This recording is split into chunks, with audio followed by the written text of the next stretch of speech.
Hey kids, you're about to listen to a comedy podcast. That means that none of this is medical advice. If you need medical advice or medical care, please contact your doctor. Welcome to the Jock podcast featuring Dr. London Smith. Or as I like to call it, two white dudes making a podcast. Introducing your host, White Dude London Smith. Hello, and welcome to the Jock podcast, where we discuss fitness and health, and how to incorporate our modern understanding of science and medicine into our daily lives, but without it being so boring. I'm your host, drlondonsmith.com.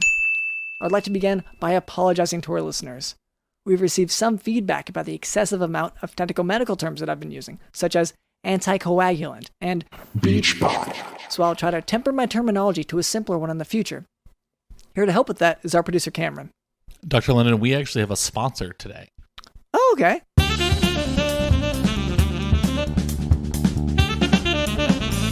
Dr. London, have you ever been desperate for attention? Me? Me? Yeah. I don't think I really need attention, but I certainly don't mind it if it's... You don't need it, but you want it really badly. And if I don't have it, then I could react. Yeah. Well, Dr. London, I have the solution for you. Have you ever considered poisoning a sibling, a parent, or a child as a way to get a bunch of attention and money? But you're probably thinking, how do I do that? How do I even get started? This service, it's Munchausen's Monthly. Every single month, you're going to get a box in the mail with different poisons and elixirs and all sorts of things that you can use to, do a whole Munchausen by proxy thing. Wow. But Dr. London, it's not just attention you're going to get. You're going to get money. You're going to probably get on TV shows like daytime talk shows or something like that. Right. And then whenever your sort of crime is found out, you'll probably get like a Hulu miniseries based off of it. I mean, that sounds, financially lucrative, potentially. Do you think maybe there's another way to get attention, though? Like, I was thinking sparklers, fireworks, maybe. That's temporary. That's temporary attention. A sparkler, people will notice for, 20 seconds, and then their attention is gone. But if you're poisoning someone close to you, and you're sort of pretending to have to take care of them, and they don't really know what's happening, that's attention you can use for a lifetime or until you're arrested. And so just go ahead and say, Dr. London approves of Munchausen's Monthly service. I don't know if I want to say it but wow, what a sponsor. Can I say that's... What about I'm sick over how great this deal is? Yeah, I'm keeling over here over this Munchausen's Monthly. Well, I guess thank you to our sponsor.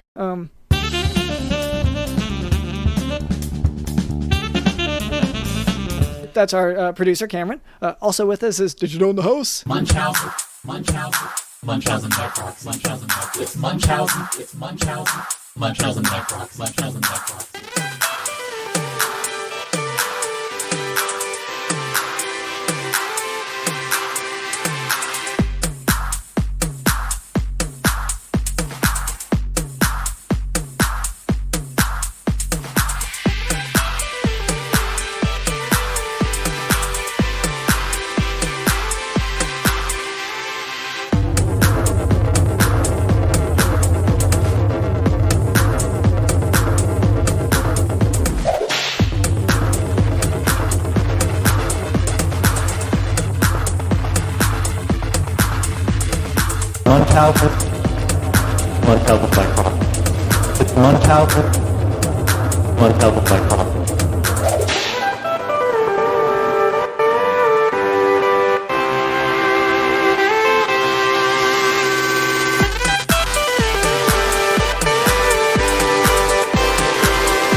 And later, Cameron tells me that we can expect a special guest. That's right, Dr. London.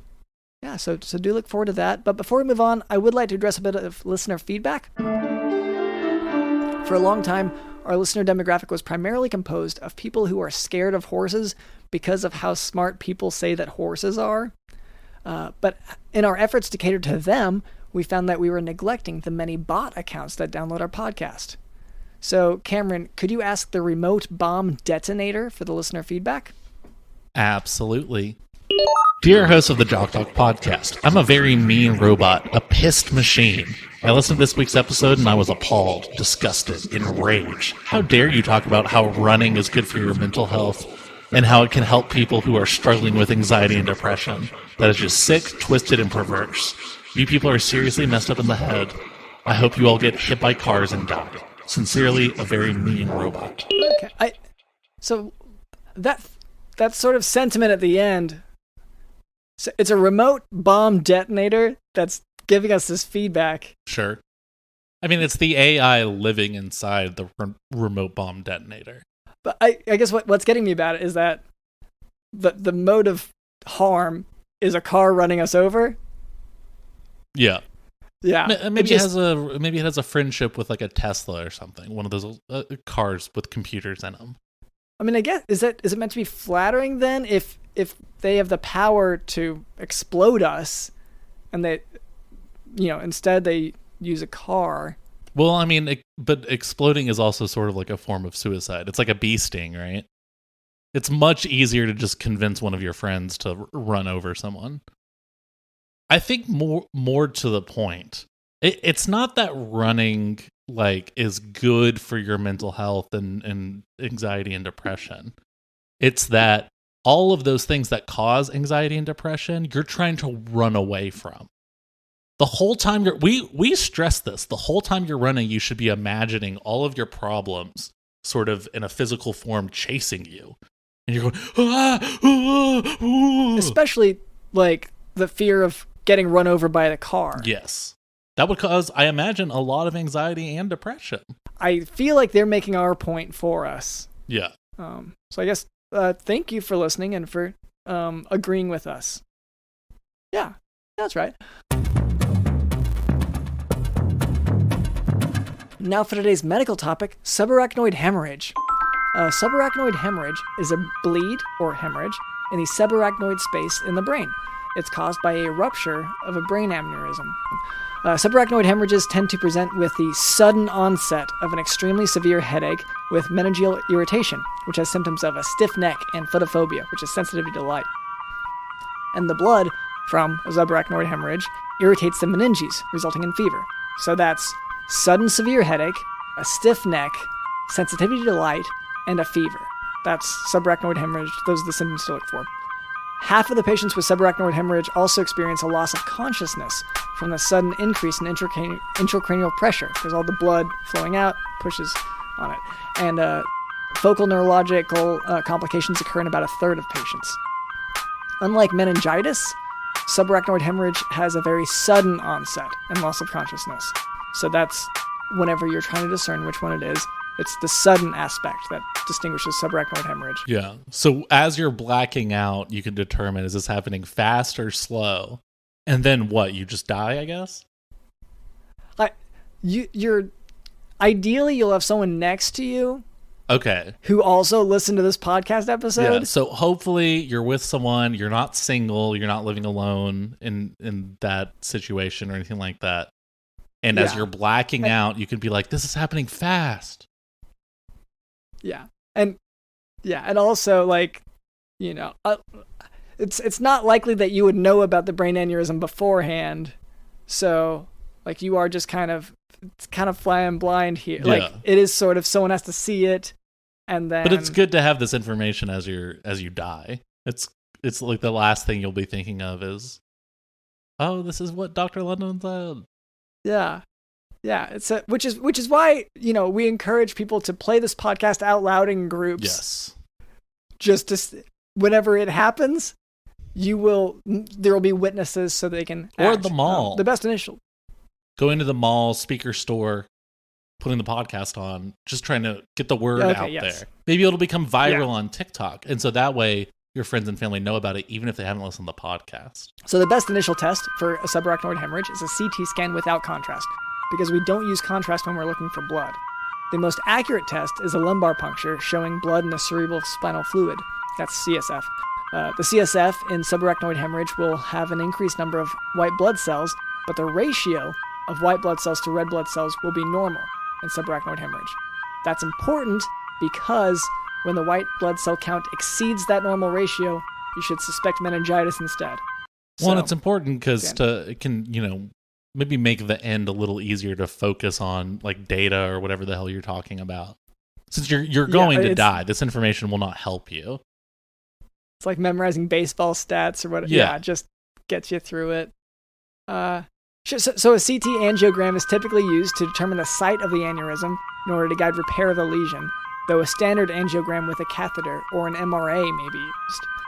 You can't reverse the hemorrhage in a subarachnoid hemorrhage, but you can try to prevent one from happening again. That's what the intervention can help with. Sure. So hopefully you've got someone around you, and again, if not, if you don't have someone around you 24 hours a day, I mean, you're screwed. It's over. Supervising you. Yeah. Well, and as I just said, even if you do, you're not necessarily. What you're going to stop is the next time it happens. Yeah. Oh yeah, no, it's done. Damage is also done. You have a splitting headache. That's like the main feature of this is a horrible, worst headache of your life. And so if you're hearing this, you get a migraine, just sort of tell yourself these details to distract yourself from the fact that your brain is collapsing in on itself. So treatment includes nimodipine, which is a calcium channel blocker to prevent a subsequent ischemic stroke. Other treatments include embolization, using a catheter to clog up the site of bleeding and to prevent repeat hemorrhage. And if hydrocephalus develops, then a ventriculoperitoneal shunt may be used. So, and that's, subarachnoid hemorrhage is a difficult thing. Ideally, it doesn't happen, but it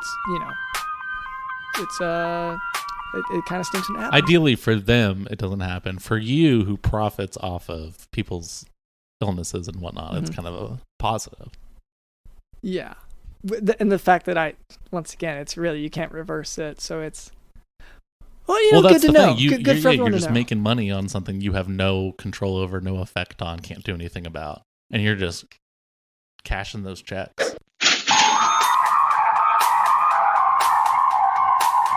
All right, Cameron, you said that we have a special guest today. Is that right? That's right, Dr. London. Okay, well, hello there. My name is drlondonsmith.com, and this is our producer, Cameron. What was your name? I am Marleen Broussard. I am the spokeswoman for the Healthy Ham Habits of America, otherwise known as HAM. Okay. Oh, okay. HAM. It's heavy on the H's. HAM. Okay. Does the ham need a because you don't look like Ham. Can you speak for Ham? I guess is really. I do. I do speak for Ham. That is my entire job. There has been a lot of bad press about Ham in the media, and it is our responsibility as the Healthy Ham Habits of America to make sure that Americans enjoy their ham responsibly. Why do you think the media is going so hard after, ham and ham-associated things? Well, processed meat, high salt levels, cardiac arrest, high cancer levels, all sorts of fun things. But you're here to say, like, that's not real, or just don't worry about it? No. The studies are out. I'm not sure. I'm not a medical professional. That is why I'm here on this medically professional recording broadcast. What this is it's a cast. Yeah. Podcast. It's an email attachment. Yeah. Yes. So don't worry. We're going to ask people to forward it to 15 other people. Oh, good. I need to get the word out. Yeah.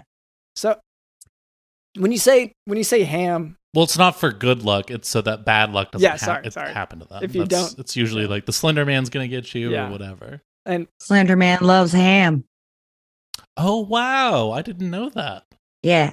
Slender Man is he is not a vegetarian. He does love ham. Which is, like, given his physique, I wouldn't necessarily have expected that.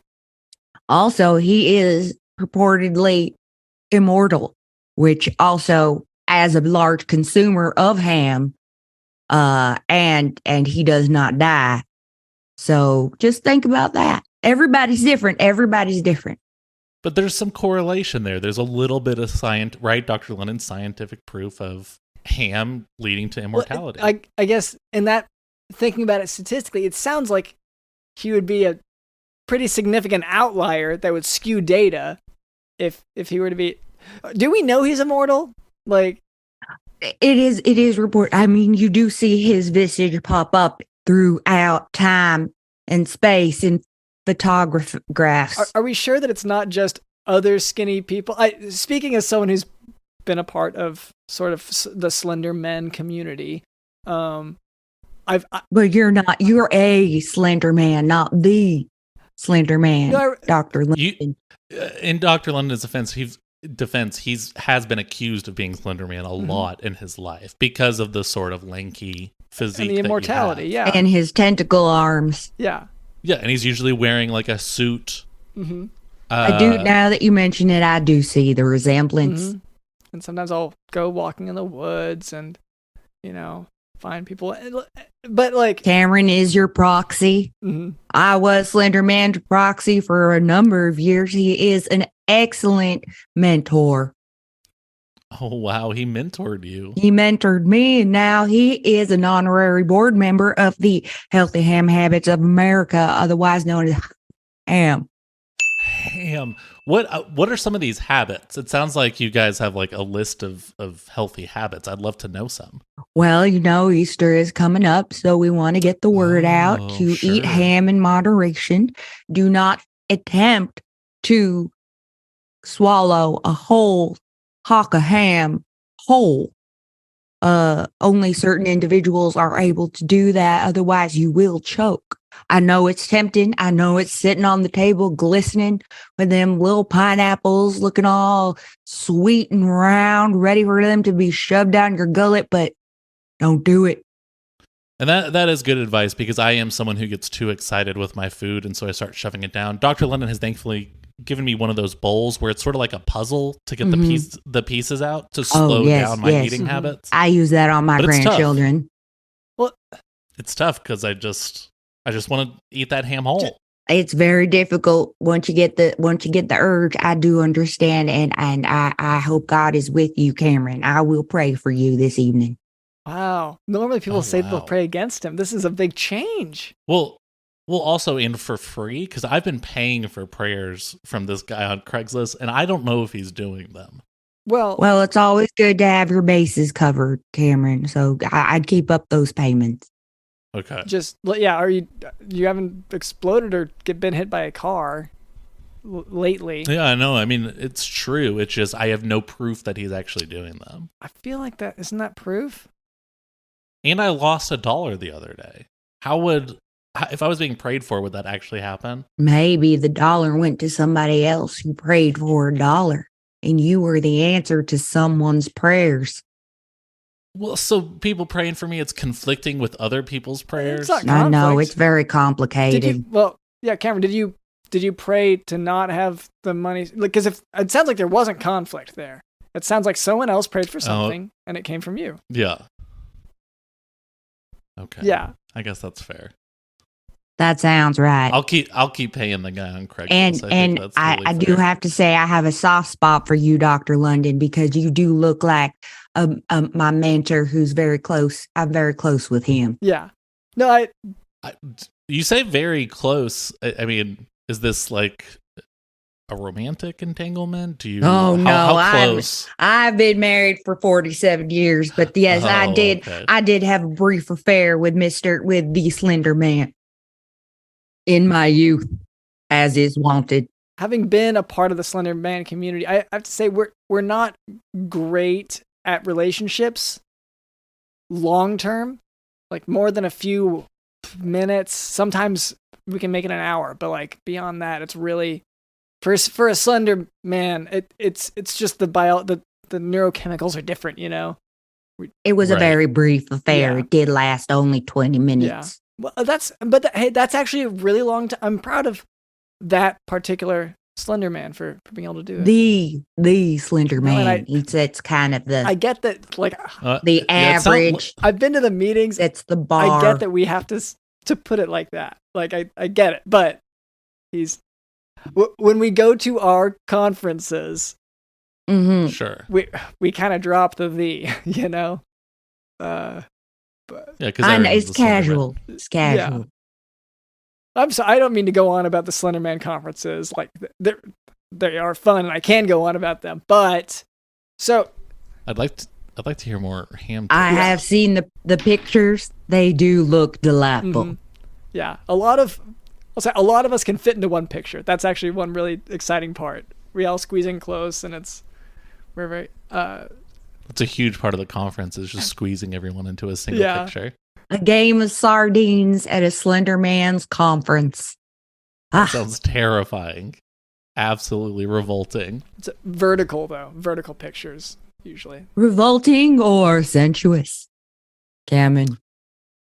Yeah, I think that I would just be revolted at the sensations that I was feeling. Sometimes it's hard to tell the difference. I understand. And I'm usually revolted at myself, the things I'm feeling, the things I'm thinking as it is.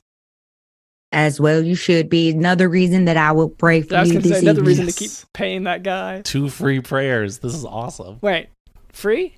2 free? From me, Oh, from okay, me, so I'm sorry. a very It's from charitable one- woman. One person giving 2 prayers. Sorry, that's 3 total. Yeah. Okay. About the ham though. Yes, that is why I'm here. Right. So we're prepping for this holiday, and we're Mhm. of course, like any normal person, we are of course prepping during spring break for Easter. That's Of course, like any red-blooded American, Yeah. God-fearing red-blooded because American. it takes that long. So could you take us through the process of what you're looking at going forward from here to prepare?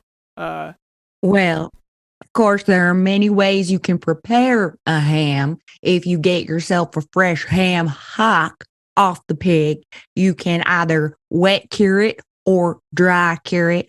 Now, the Broussards prefer a wet cure because it adds mass to the meat, at least 4%.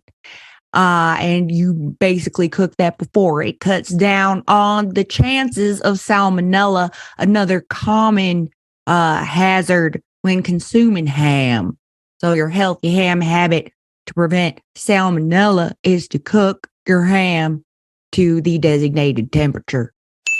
Now, does it matter what is making the ham wet or just any liquid is fine? Well, if it has a high percentage of salt and sugar, that usually does good. I like Nesquik sometimes. Oh, wow. You can either desiccate the ham by liberally applying salts and nitrates to the exterior, which draws out the liquids, or you can dunk the ham in a very briny solution, which adds mass. Now, I have a question because I feel like we are starting at a certain point that's not neutral. How do you get that pig? That where the ham comes from is my understanding. You have to. Do you hunt it yourself? Well, if you have been paying attention to the news, Dr. London, you will know that there are very super pigs coming in from Canada. There's also these super pigs in Texas. They're breeding with the javelinas. Those have been there since the 1800s. There is a glut of pigs in this country that we can take from to provide hams for our Easter Sunday dinners. Is that, I mean, you go out hunting hogs? Yes, Like you do that I yourself? do or that you myself. I delegate learned that? how to do that as a proxy of Slender Man. As you know, his mansion is in the middle of national forests, which are run rampant with the disease, which are these wild hogs, These super hogs. super hogs.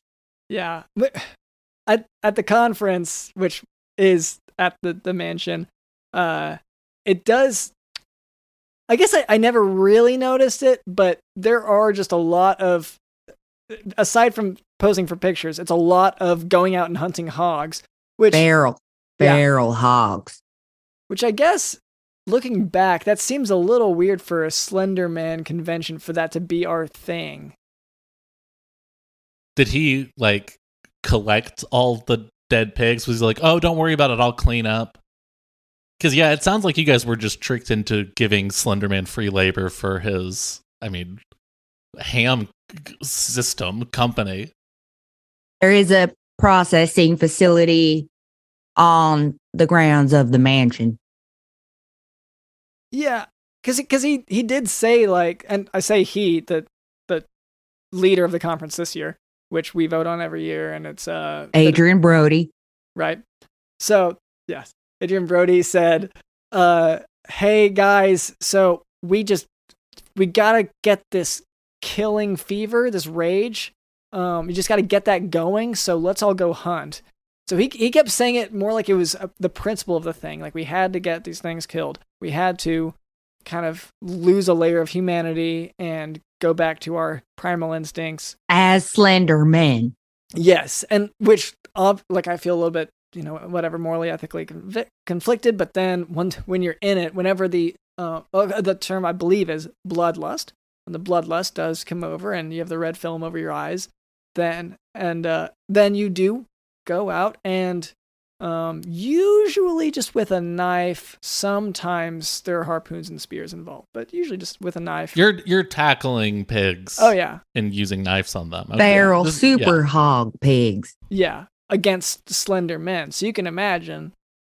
They don't stand a chance, Cameron. Yeah. No, it sounds like you guys would topple right over. Yeah. So we just pig comes at you. Boop. Yeah. Which it's a lot of looking away and holding up the knife in fear, but then usually it works. Yeah. That strategy. I picture you as bowling pins, and these hogs are a bowling ball that just sort of knock you over. Which is why the game of sardines was so important. They learned how to coalesce into a wall. Yeah. The amount of standing together that we know how to do, that's a lot of the training is, can you stand together even if stuff bumps into you? And I think we did a really good job. Like, I will admit, it does feel like the hunter does become the hunted quite a bit in that scenario still. As it usually does, yeah. Yeah. It's a lot of, when we go feral hog hunting, the implication might sound like we are hunting the hogs, but it does go the other way. And we have to hide away in the mansion and hibernate, basically, for the conference. That's where Dr. London is from the months of November to, I guess, now, right? That's where all Slender Men are from those months. Yes, Cameron. But we do not know, for we are not Slender Men ourselves. The best we can do is become their proxies. Not all Slender Men, but these Slender Man's proxies. If you do have a particular Slender Man you would like to be the proxy of, I'm sure Dr. London would not be opposed. Yeah, they did make us sign an NDA. You're right that I think I wasn't supposed to tell all that. But, like, honestly, how do they even enforce an NDA? No one knows. Yeah, it's not even a real thing. I don't even know how. It's a piece of paper that's making you not talk. That doesn't make sense. When's the next conference? The 2 weeks, I think. Okay. So yeah, just came out of hibernation. Right in time for Easter. 2 weeks. Yeah. Ramp up the production, I guess. Yeah, and in part because they really got us cornered this last time, and we're hoping to get at least one feral hog out of it that we win against. So now who's hosting it this year? I haven't heard yet. Which Slender Man has the honor? It's Andrew Garfield this year. He is a Slender Man. Yeah. So fortunately, and no offense to Adrian Brody, but I do feel like Andrew Garfield kind of represents our needs a little bit more in this season, in this time period. Do you have any issues with like turkey and roast beef? Those guys, those No, councils? no. This is just the healthy ham habits of America. Yeah, but I mean, like, do you have like, for lack of a better word, beef with other types of meat vendors? No, as a red-blooded, God-fearing American, I do respect other people's right to eat any God-given flesh that God has created on this planet for us to feast upon. But as is my right, I do judge them. Right. I mean, that does make sense. But I mean, how far does this go, this belief that of eating the flesh of anything on Earth? Like, would you eat dogs, cats? I mean... Well, it's flesh. Are they ham? Oh, so you just eat ham. I personally am strictly ham. All ham diet. All Okay. ham all day. Dr. Lennon, is that a good diet? If you want colon cancer, it's actually a really good diet. Yeah, Oh. yes. If that's what you're aiming for. If you eat over 18 ounces of ham a week, every 1.7 ounces you eat above that increases your risk for cancer by 21%. And you're here to advocate that. For healthy ham habits. Healthy. If my neighbor is sort of committing unhealthy ham habits, do I report him to you guys? Yes. Is there a line I can call? 1-800-HHHAM. 1-800-HAM. 1-800-HAM. And then I just say, hey, my neighbor, he's participating in all these unhealthy habits. Mm-hmm. And you'll send a squad over? Or We just will send a Slenderman squad over to re-educate him. On that Nice. note, I think it's about time we got some chores done. Oh, no. Of course you have to interrupt with that, Dr. London. Yeah. Let me explain what the heck you're talking about. Dr. London and I have been neglecting everything on our to-do list for quite a while now. And it's built up, and so we have all these chores that we got to do. So we built this fun chore wheel that we spin every single week, and whatever task it lands on, that is what we have to do. Now, there's a big old wheel behind you. Would you mind giving it a spin? That sounds fair. Oh, no. Ugh. Of course we have to do this one. Do you want to read it, Okay. Dr. London? Yeah. Come up with a reason why your neighbor's kid shouldn't be allowed to pee in your yard anymore. Okay, so yeah, this has become sort of an issue. Our neighbor's kid has been pissing all over our yard and has been killing the grass for a while now. But we're Which he calls it watering the grass. he says That's it's what his watering the parents grass, call and it. he was even like asking for money for doing it. He was like, I'm doing landscaping work here. I don't know. It's gotten out of control. Well, just like the payments are out of control. It costs so much money. Now, what sort of deli meat does this child enjoy? I don't know. I did see him once eating like a gusher, like gushers. Is that a meat? It is gelatin based and could be filed under ham. There we go. Yeah, it's basically ham. Basically ham. Yeah, I think that could be part of a very, very profitable and fruitful re-education assignment. I think you just need to call 1-800-HHHAM and report your neighbor child for un-American, un-red-blooded, un-God-fearing activities that puts a bad name on the lovely name of ham. So it sounds like we don't even have to tell this kid anything. We're just gonna call the ham council, and they're gonna. Dr. London, I think this might be a task for one of your proxies. Oh, that's true. Oh, I mean, not today, just because I am really busy. I'm helping out Dr. London with his hobbies. We're building a sandwich. We're building a sandwich. You know what? If it is a ham-based sandwich, I can go ahead and send a unit out and re-educate that little brat in about 25 minutes. That It sounds can better. be a ham sandwich. Yeah. We're still constructing it. Yeah. Honestly, like we've written out the plans for it, We've got the blueprints, Yeah, but it's not everything is set in stone. Well, just consider having about, at least make it under 18 ounces a day. Okay. So it sounds like we don't even have to tell this kid anything. We're just going to call the ham council and they're going to... Yes. Okay, well, I think we did that chore. That's the reason why our neighbor kids shouldn't be allowed to pee in our yard anymore. I feel like we've really come through on this. I think we all learned a lot about each other and about the really misunderstood Slender Man community. And a few healthy ham habits, I do hope. Just in time for Easter. Yes. Harleen, is there anyone or anything you'd like to promote? I know, obviously, give a shout out to this organization, but anyone you're a fan of that you'd like to promote?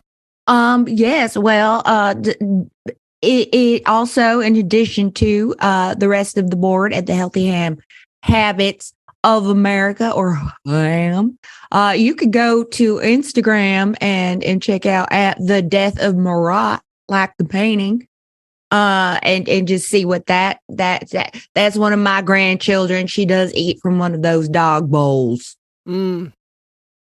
So that's what to look forward to when you get to that. Yeah, and she just deleted her Twitter and her Facebook because she said she didn't want to be a puppet of the Russian state. I don't know what that means.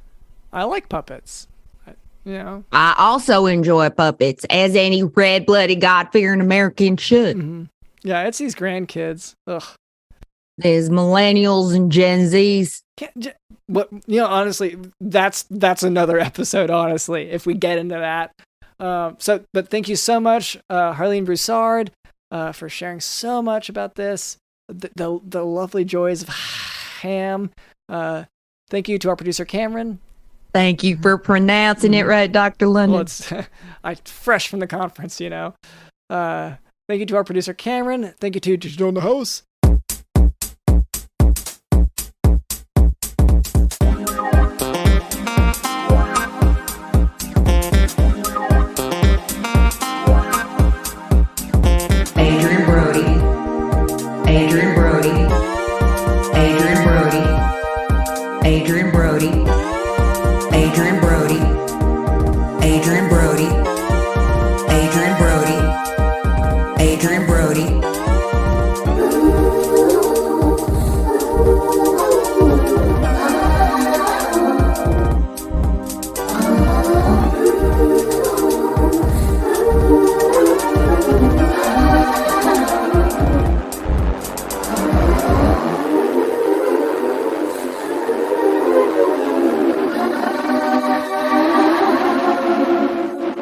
Adrian Brody.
DrLennonSmith.com, and this has been the Jock Doc Podcast. See ya.